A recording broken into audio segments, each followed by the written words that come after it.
Thank you everybody for joining us for our special session of the APL Readers Corner. Usually we have these on Friday at 1 p.m., but we're changing things up a little bit this week and we have two.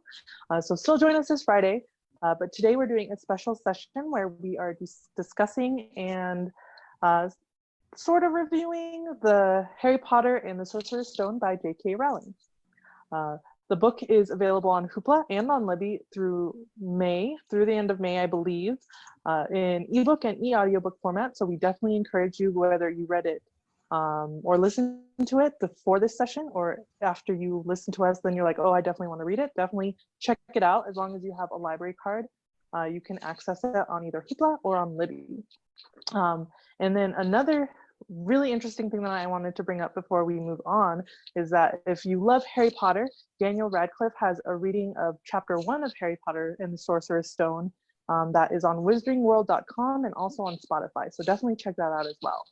I listened to it last night. It's really, really cool. And it's part of this whole like Hogwarts at home movement. And it's kind of cool because you can actually hear like traffic in the back while Dan is recording. So that makes it a lot of fun. For those of you who haven't read Harry Potter or even haven't heard of Harry Potter, which I imagine is not a lot of people, but Harry Potter and the Sorcerer's Stone, I think Goodreads has a really good summary of that book in particular, the first in the series in the Harry Potter series. And the first book is basically with Harry before he starts at Hogwarts, the School of Witchcraft and Wizardry. But the summary goes, Harry Potter's life is miserable. His parents are dead. He's stuck with his heartless relatives who force him to live in a tiny closet under the stairs. But his fortune changes when he receives a letter that tells him the truth about himself. He is a wizard. A mysterious visitor rescues him from his relatives and takes him to his new home, Hogwarts School of Witchcraft and Wizardry. After a lifetime of bottling up his magical powers, Harry finally feels like a normal kid. But even with the wizarding community, he is special. He is the boy who lived, the only person to have ever survived a killing curse, the same curse used to kill his parents by Lord Voldemort, who disappeared after failing to kill Harry, freeing the wizarding world from his evil. So that's like a little summary of just what you would be getting into with the Harry Potter series. A lot of people have read the book or have heard of the book or watched the movies, and they know it's about magic, it's about Harry Potter, it's about him basically facing a bunch of challenges, a lot of it having to do with Lord Voldemort, and he's trying to just survive all of this while going to school and learning magic. So I love this series. I know Julie loves the series. But this is definitely a good chance with the book being available on Hoopla and Libby to read it if you haven't already. all right. And then if you guys also want to let us know in the comments what your Hogwarts house is and what your favorite book in the Harry Potter series is. We would love to hear that. So yeah. Tessy and I are both very, very proud Hufflepuffs. Yes. So yeah, did you have a favorite book, Julie? I go back and forth a lot. I really, really like the first book. I really love beginnings, and there's something just really pure and wonderful about the first book. But besides that, I really like the fourth book. The Triwizard Tournament is awesome. And then, you know, the fourth year, the year the puffs matter. Yeah, that's a good one. I actually like the last book a lot, just because I feel like it deals with a lot of like real world issues. I like the way that J.K. Rowling kind of put in her themes, but that's beyond the scope of this discussion, but I really like the seventh book. Oh, that's awesome. It looks like we have a bunch of people who are also really like the Goblet of Fire, and we have a Ravenclaw. That's exciting. Cool. That's my secondary house is Ravenclaw. Mm-hmm. Yeah, I wish my secondary house was Slytherin, but I'm just not cunning enough. You're not cunning enough? I like that. No. All right, and so I'm sure most people know at least something about J.K. Rowling or Joanne Rowling. And if you guys don't know, her actual name is Joanne. She was actually asked by the publisher to go by J.K. Rowling because they thought that boys might want to read an adventure series written by a woman. So nice to prove them wrong, Joe. And she got the idea for Harry Potter while she was on a train trip between Manchester and London, and just like popped in her head, fully formed, this idea of a young man going to wizarding school. And so a lot of kind of really cool things have come out from the books. She wrote the book while she was completely, like, almost destitute. She was on the British version of welfare, and she wrote a good portion of the first book right after her mother died. And the Dementors that you see in the third book are actually like a physical manifestation of the depression that she was going through from the death of her mother and being unemployed, which I think is kind of a really great thing that authors can do. They can take like their pain and share it in a way with other people. So she sent her book to a ton of different publishers and was rejected by all of them, which I'm sure they feel ridiculous about now. Yeah. And Bloomsbury published her book in June of 1997. And the main reason why they published it is one of the publishers gave it to his daughter to read, like, well, here, see if this is any good. And she was begging for the next chapters because they only gave her the first 4 chapters. And she was like, no, I have to know what happens. I need them now. So, which I think is really great. And we all know kind of like the rest is history. She has sold over, all the Harry Potter books have sold over 500 million copies worldwide, have been translated into 80 languages, been made into blockbuster movies. There's a theme park. So it's pretty awesome. And so when Tessy and I were talking about what kind of genre Harry Potter fits into, it's obviously fantasy, but Tessy brought up the really great point that Harry Potter has almost kind of become its own genre, which is, you know, pretty cool because it's mentioned, like, I read a lot of Harry Potter references in a lot of like the adult books I read, and even some of the romances I read, they'll bring up Harry Potter. And so it's kind of become its own, like its own universe and its own genre. And just the whole idea that this whole fictional universe has become, you know, a genre onto itself, and that there's the difference between the Muggles or the No-Mages, since we're not in the UK, and the Wizarding world, and just kind of the plot that, you know, there was started in the 1980s, and that it's kind of moved forward, and, you know, people will celebrate now the fact that, you know, like there's Hogwarts Day, which is September 1st when the train goes back to Hogwarts. And then also, I don't know if you guys know this, but every year on May 2nd is the anniversary of the Battle of Hogwarts. And J.K. Rowling apologizes for a death every year on Twitter in the Battle of Hogwarts, except this year. This year, she actually said she didn't want to apologize for a fictional death with everything that's going on in the world. And so instead, she donated £1 million, half to crisis.org.uk and then half to refuge.org.uk. And I just think that's really cool. And she has a foundation called Lumos, which is the light spell in Harry Potter's world. And she's actually was on the Forbes list for the most, like, the richest people in the world. And she got bumped off because she gives too much of her money to charity. You know, I think that's the way I would want to go. Yeah, if I had that amount of money and if I wrote such a successful book series, like, I feel like that's a good way to go about it. Yeah, definitely. And just kind of the idea that, like, Muggle is actually in Webster's dictionary as an actual legitimate word. And even people who don't know things about Harry Potter, you can say, you know, Gryffindor or Slytherin or Muggle, and people know what those terms mean, even if they've never read the books and never seen the movies. So it's definitely become a brand and kind of a world of its own. So some of the common themes throughout the books are obviously magic. I think that magic is what makes, like, even if it makes it a fantasy book, but it makes it such a strong children's book. The fact that there's magic in there, and it's not just like magic existing, it's like existing in a world that's like ours. So it's just like, oh, like that person that I'm seeing walking down the street, if they're wearing weird clothes, they could be a wizard, which I think helps when people read it, makes it so appealing. Yeah, I definitely agree.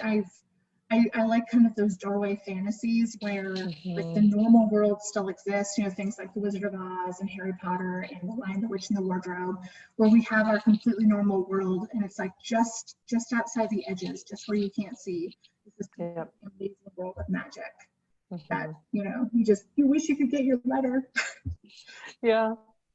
I think another reason, especially for the first book in the series, so The Sorcerer's Stone, another reason why it's such a strong book is because it follows a little bit of like the hero's journey. So that literary theme where you have Harry and you have him leaving his home. In this case, like his home is not a great place to be with him living with the Dursleys, but he leaves it and he goes on this journey to school and he meets all these challenges and then he ends up coming back a changed person. So that's like Absolutely.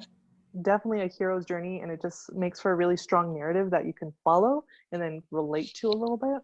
So that's Yeah, another strong theme. definitely. And kind of the whole idea that he's the chosen one and he had Mhm. no idea that, you know, there was this whole world outside of what he knew, which I think is Mhm. really awesome. Most And definitely. yeah, and the idea of like the chosen family, that, you know, like Ron and Hermione and Harry just become like a family onto themselves, and the Weasleys are just like, you know, oh yeah, Harry, he's, you know, star other kid, it's fine. And, you know, Mhm. he gets a Weasley sweater and kind of all of these amazing things that it's not necessarily about the family that you're born into, but that you can pick your family, which I think is really Mhm. awesome. Yeah. And then just kind of the idea of like Dumbledore as a mentor, and even, you know, Mhm. Snape later, kind of whether or not he is a mentor or not to Harry, and some of the other characters. Don't want to give too much away if you haven't read the books or seen the movies. Mhm. Um, Yeah. and And I was just actually thinking go ahead. today that whether Hagrid was a mentor too, because I feel like he kind of plays that role as well. I would totally agree, especially with like the ending and the way Hagrid is at the end of the first book.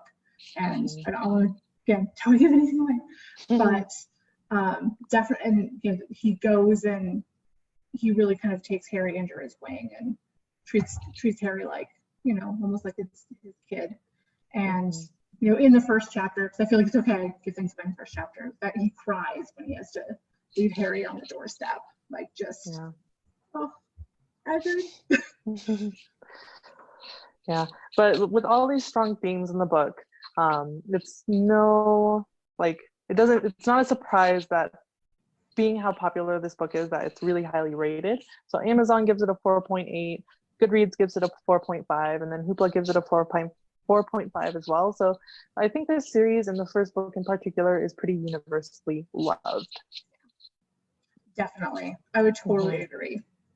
So, all right, so Tessy and I are going to start on some discussion questions, and if you guys want to answer the questions as well in the comments, we would love to hear your take on Harry Potter and the Sorcerer's Stone as well. So, Yes. would you recommend reading the series versus watching the movie?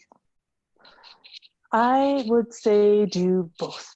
Like sometimes you have a book series that you're like, oh, don't watch the movies ruin it. But I feel like the movie series is a good complement to the books.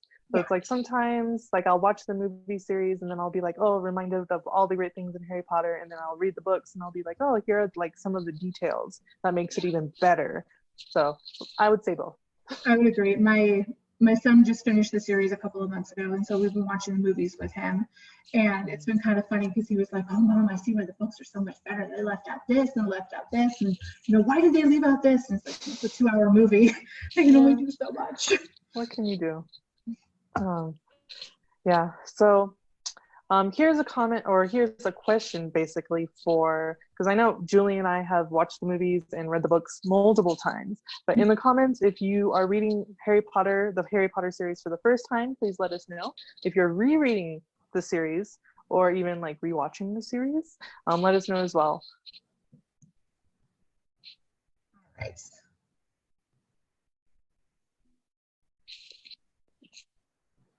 And so, yes. Sorry. And then, so I know that you and I kind of talked about this earlier, Mhm. Tessy, about the audiobook, and it's kind of funny because I was talking to some of our coworkers yesterday about the audiobook. But I just want to know if you want to share your thoughts about the Jim Dale version of Harry Potter.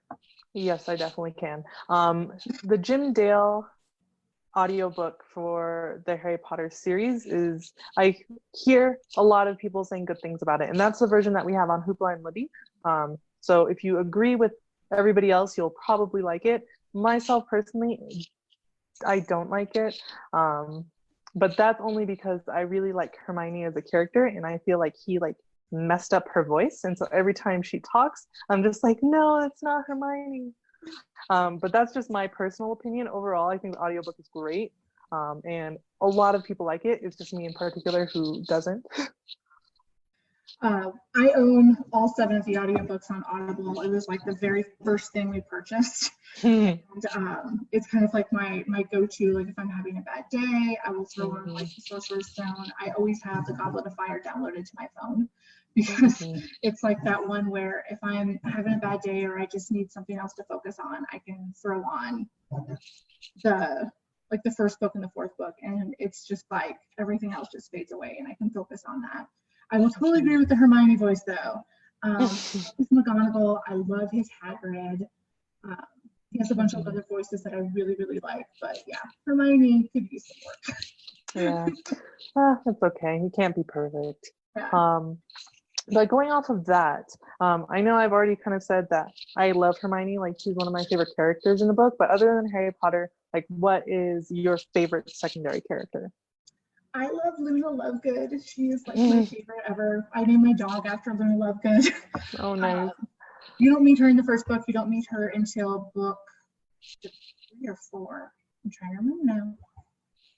I think she shows up in bits and pieces because she's in the she's 1 year behind Harry. Yes. So definitely not in the first book. Maybe second.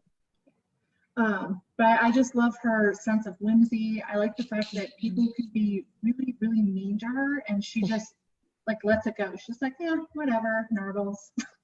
Yeah. What about you? What is one of your favorite secondary characters? I think in the entire series, I like Snape a lot just because in the first couple of books, you don't know that much about him. He's just a really mean character, and then his character just becomes more complex. And so I just found that pretty interesting. And I also liked the way Dumbledore developed as a complex character. So I like both of them a lot. But in the first book, and then generally throughout the series, I really love Hermione just because she's just a strong, intelligent character, and I just admire those qualities. I love her sass and just like the idea that she's just like, what is wrong with you? Like, and constantly like saving Ron and Harry's butt like throughout the whole series. I love that. So like absolute and total girl power there. Oh yes. All right, and so why do you think that J.K. Rowling depicts the Dursleys as being as terrible as they are? I think that for narrative purposes, it works just so Harry can go into his new life and like prefer being a wizard. So I feel like from a writing perspective, like it works for the Dursleys to be terrible. But just for Harry himself, like I feel bad for his character having to live through that situation. So it always like heightens the sense of like you feel very happy for him when he finally gets to leave. Like even though he has to like face all those terrible things, like he has to face Lord Voldemort and people trying to kill him while he's in school, but it feels like it's so much better than the regular world and the Dursleys being horrible. Like if they weren't horrible, then it would be more of a conflict. Like do you like the normal Muggle world where you have a really nice family, or do you like the Wizarding world? So I don't know. Definitely, yeah. Like I feel if Harry Potter had been told from like Ron's perspective, it would be different because you know I love Ron's family. Like Mrs. Weasley is just amazing. Yeah. And she is like the biggest heart. And you definitely wouldn't feel that sense of like, oh, but Hogwarts is home, you know? Yeah. Like, at one point in the series, you know, Harry says like, I'm not really going home when he's leaving to go back to the Dursleys because Hogwarts is home. Yep.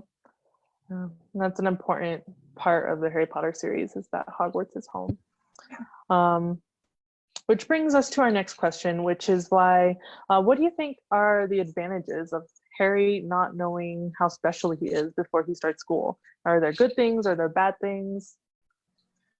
I think there are a lot of advantages. Like Dumbledore, having listened to the first chapter yesterday, it was kind of nice because it reminded me that Dumbledore really answers the question, like right there in the first chapter, because he says that, how can you imagine growing up with everyone thinking that you saved all of the world and having that kind of like pressure on your shoulders and everyone knowing who you are and everyone knowing your name and kind of the big head and kind of like almost haughty attitude that Harry might have, as opposed to so much of his life was he was not in any of the family photos, the Dursleys' home, like they just don't care about him or think about him at all. He sits in his bedroom being quiet and pretending he does not exist.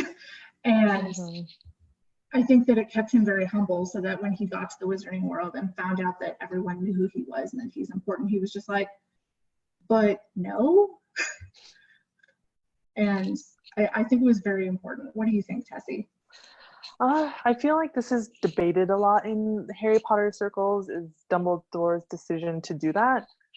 Personally, I feel that there are other ways to make somebody humble than putting them in a not great family situation, but that's like reality versus like writing.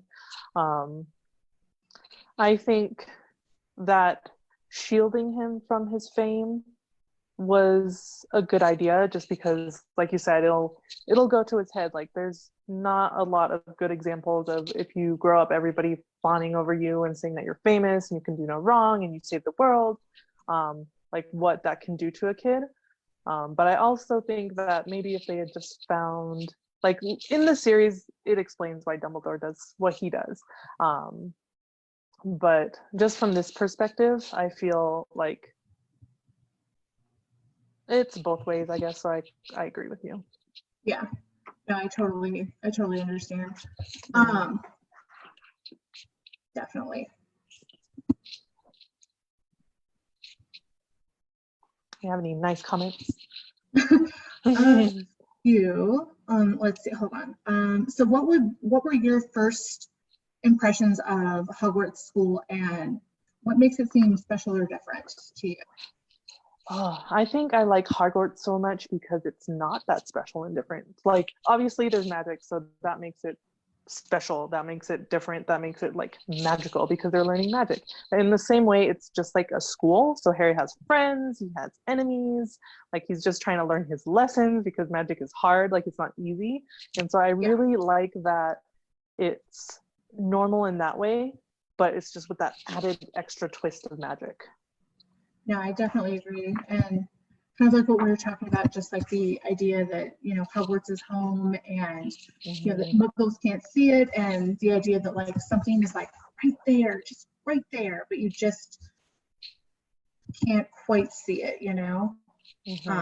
So we had a comment that Molly is the best. And we also have a Slytherin watching, which is awesome. Perfect. I love Slytherin. I wish I was a Slytherin. As my earlier comment, I wish it was like my secondary house. I'm just not cunning enough. I feel like they're completely overrated, or no, they're completely underrated. Like everybody's like, oh, Slytherins are terrible people, and I was having a conversation with somebody a number of weeks ago about the fact that Slytherins and Hufflepuffs are actually really close, because they're like complementary, because Hufflepuffs are the people who will volunteer for everything to the detriment of themselves sometimes. And, whereas Slytherins will kind of volunteer for things like seldom almost to the detriment of others, but they very much have the same like team mentality. Like I would never want to be on the bad side of a Slytherin, like hurt someone they love, because it would end poorly. Yes. I have a lot of Slytherin friends, so I'm very fond of them. So one of our last questions, like I really like this part, and it focuses on the first book. So one of the challenges that Harry goes through is, without being too spoilery if you haven't read the book, is that he has to face evil again in this first book, even though he's a really little kid, which makes me sad. But one of his professors tells Harry that Quirrell tells Harry that there is no good in evil, there is only power, and those too weak to seek it. So for people watching, and Julie too, like, do you agree with this? Do you think this is the reality of the world? If good and evil exists, like, what makes things good and evil? And like, what is more important, power or good and evil?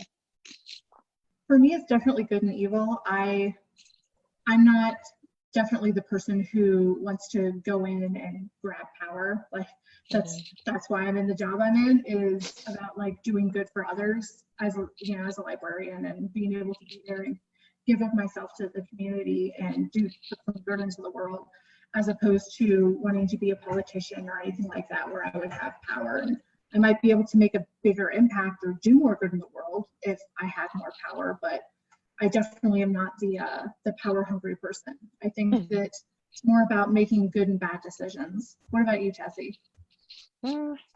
I think that power is a reality of the world, but it's just one aspect of it. It's not everything. Like, the way that Quirrell is talking to Harry, he makes it seem that power is literally everything that is important in the world, when it's not. It's an aspect of the world that I think it is important. Like, if you have power, you can do certain things with it, and then it comes in with whether or not you're responsible with that power, and like shades of gray, Yes. which I think is just part of reality. But I think when he's saying that, he's trying to say that power is all there is, and I'm just like, no, there's other things. I totally agree. And there are points in the series, kind of like throughout the rest of the series, where there are certain characters who have a chance to like grab more power, or they talk about that they had an opportunity to take more power and that they don't want it, for the exact reason that I'm trying to remember, like, the phrase goes, what is it, like, ultimate power corrupts ultimately. And so it's definitely about kind of what you do with the power that you have, as opposed to just wanting power for the sake of wanting power. All right, so one super quick last question. If you could have a magical companion, Tessy, who or what would you want? And put in the comments too what you guys would want. Yes, I would not so much like want like a pet. Like, I know some people are like, oh, an owl. Like, I wouldn't want a pet just because I don't like taking care of pets, because I can barely take care of myself. But I would like a dragon companion. I feel like that would be fun. And if I can't do that, just because I don't know how much different I would be in the wizarding world versus the real world. I feel like no world would I be able to handle having a dragon companion, but if they wanted to be friends with me, that would be great. So like go visit them, like they chill at their cave and you can just come and go as you please. That would be nice. Otherwise, a pygmy puff, I guess, would be fun. Yes, pygmy puffs. I think I would want a cat like Hermione's, where like you're always kind of wondering about Crookshanks. Like, there's something going on there, and I don't feel like we ever really got the full picture of Crookshanks. So, because birds kind of freak me out a little bit. Like, they're very powerful animals. And I don't think I would want an owl. We'll just go borrow one at the post office. Like, can I take my cell phone to the Wizarding World? I don't know. I know, like because I always think about that in the first book, like, you know, like sequential books, how much easier would certain things have been if they could have just been like, well, let me just Google that really quick, and oh look, now I know what this thing is, and I don't have to go searching through tons and tons of things in the library. So not that we don't appreciate it. We appreciate them going to the library and searching out. And that's actually a question I didn't think to ask you before. How do you feel about the way the librarian is portrayed in Harry Potter? Not happy about it. Oh, right? She's mean. Yeah, that's the way libraries used to be. Yes, she's old school. Yeah, libraries are a lot more fun now. Yeah, I don't think I've really ever like shushed anyone, like straight up, like, you know, like keep it down maybe, but like I've not like genuinely ever like shushed someone. All right, well, that is pretty much all the time we have. Unless anybody has any questions, you guys can definitely put those down in the comments, and we will get to those. So we would love to hear your comments and questions. And so the next virtual story time we have is, let's see, today is Wednesday, so we will have one on Thursday. We have 2 on Thursday. We have one at 10 a.m. and then we have one at 6 p.m. Is that right? Yeah, 6:30, I think. 6:30, that's right. For pajama story time, which should be super fun. Yay. And check out our website, auragov.org. We have all of our programming on there. We're doing teen programming and adult programming, so definitely check that out. And then the next mystery reads will be Thursday, which is tomorrow at 1 p.m. So you guys can check that out. And then on Friday, it will be book and translation. It'll be the Wild Geese. And so that's Friday at 1 p.m. And that's our next APL Readers Corner. So, Yeah. All right. Thank you guys so much for joining us, and have a great day. Bye.